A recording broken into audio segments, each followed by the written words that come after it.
So, lecture 2B, propositional logic. One of the things that we did in class was, can you come up with an expression for P given this truth table, right? So P, Q, and R, these are sort of our inputs. And this is our output P.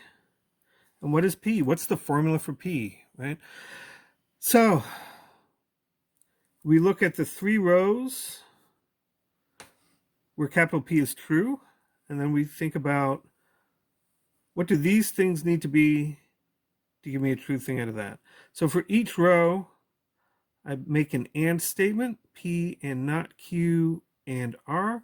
I take the values here, and for each T, I just include the variable, and wherever there's an F, I include the negation of the variable. So P and not Q and R, this statement is true for these inputs. This line, I want P and not Q and not R. And for this line, I want not P and not Q and R.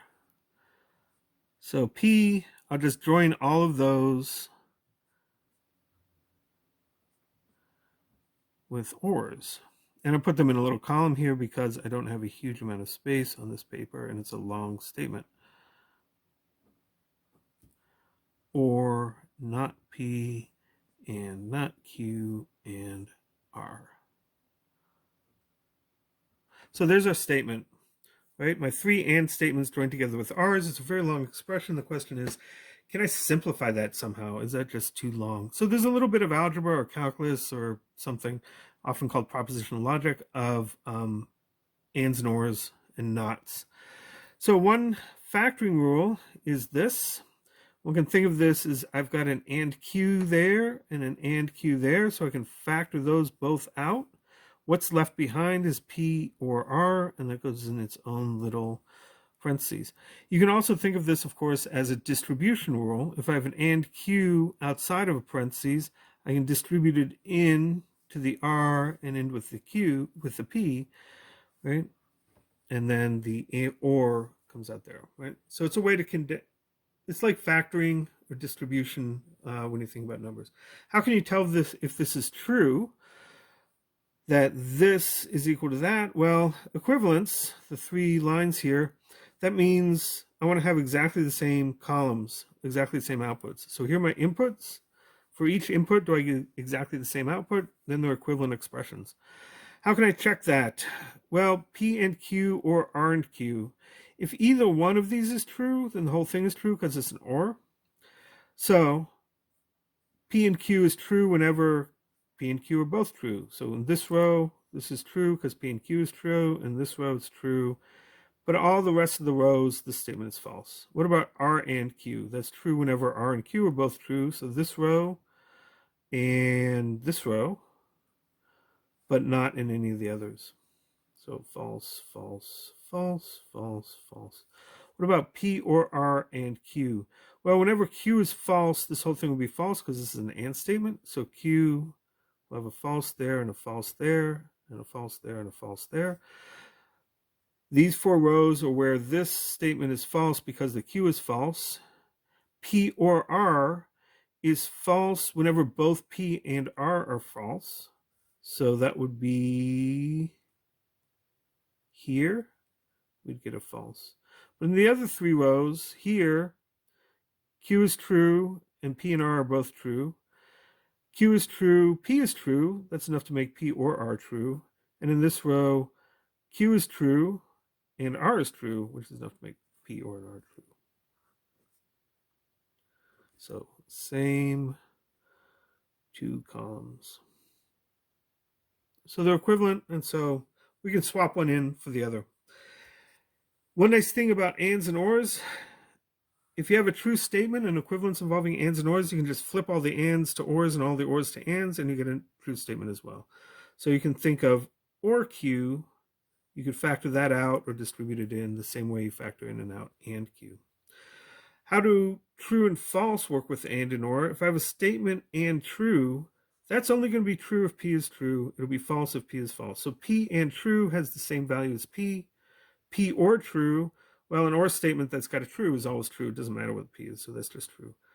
P and false, well, anything and false is false, so that doesn't matter what P is. But P or false, well, that depends on what P is. If P is true, this is true. If P is false, this is false. So P or false has the same truth value as P does.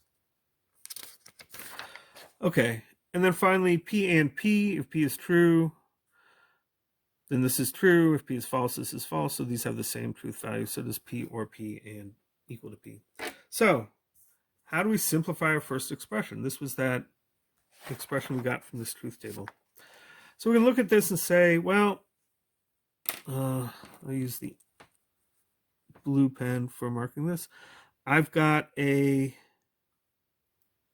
P and in both of those. So I'll factor out a P and from here and here. And what am I left with? We need a big parentheses. From here, I'm left with a not Q and R. And from here, I'm left with a not Q and not R. And that's joined together by this or. And we'll put a big parentheses around that because we still have an or and this last term floating around. And I'm not going to put all the parentheses around the nots because you know they're there. Okay, so we have this whole expression because I factored out the P and from that, or this expression.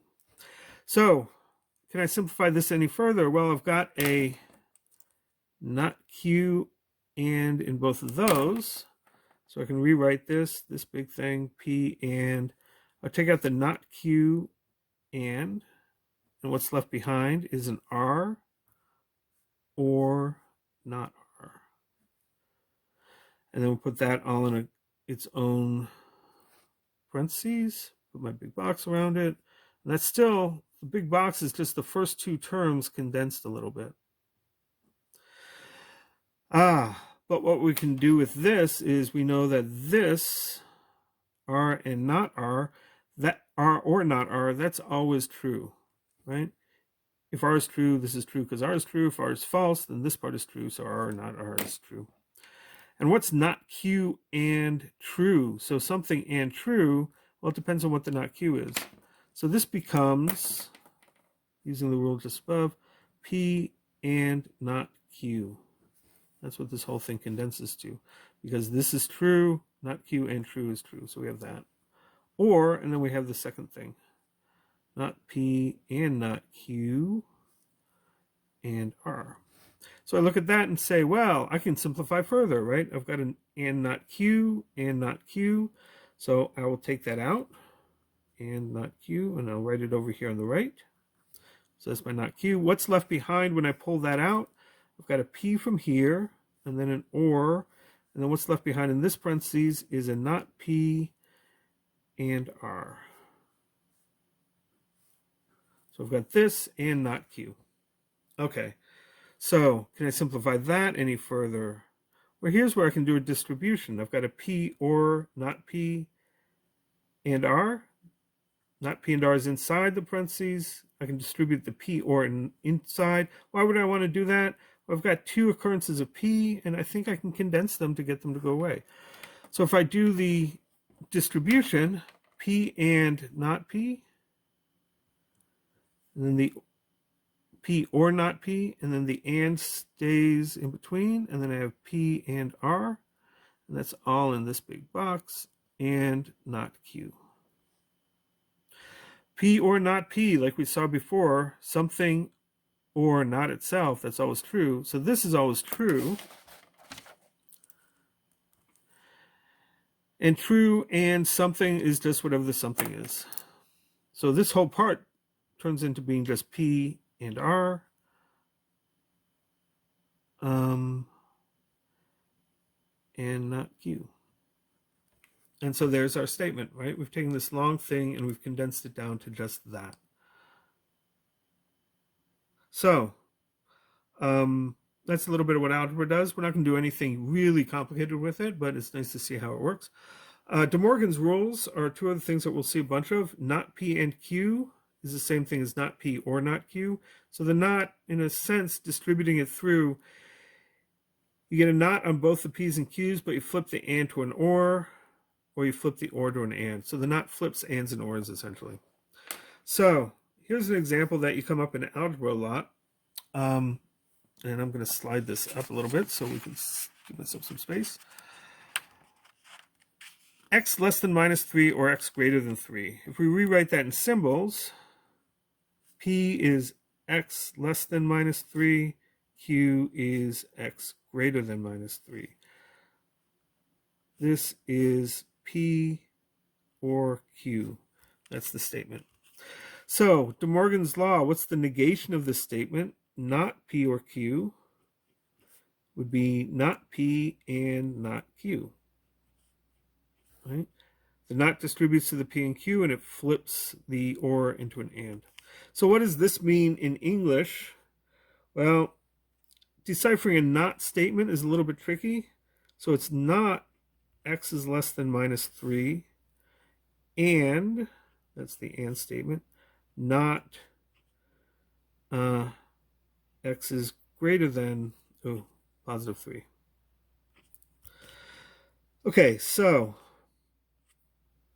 how do you rewrite this? Well, not x is less than minus 3. That means x is bigger than or equal to 3. And not x greater than 3. This is saying numbers bigger than 3, so we want numbers not that means numbers less than 3. Okay? And so now that's the negation of x is less than minus 3 or x is greater than 3. Where does this actually come from?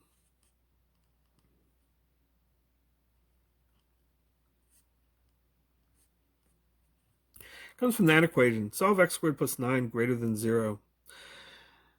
So, x squared minus 9 greater than 0. So if you think about this, any number that's bigger than 3, when you square it, you get something bigger than 9. So something bigger than 3 squared minus 9 is greater than 0. If you pick something less than minus 3 and square it, you'll still get something bigger than 9, right? So minus 5 quantity squared is 25, and 25 minus 9 is bigger than 0. So this is the solutions to this equation. If we had a number line, you would draw it like this. Minus 3, empty signals there, 3. So the solution to this is these numbers and these numbers. Anything bigger than 3 and anything less than minus 3. What's the negation?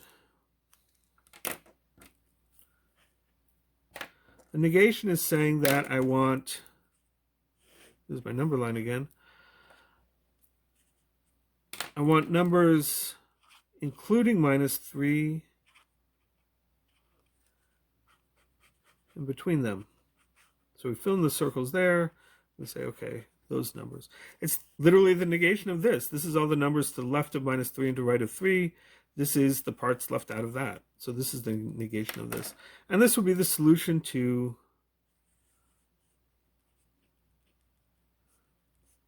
x squared minus 9 less than or equal to 0. Just flipping that to give me a x less than or equal to 0. If you've seen interval notation, you've seen these kinds of problems before. So that's a little bit about propositional algebra.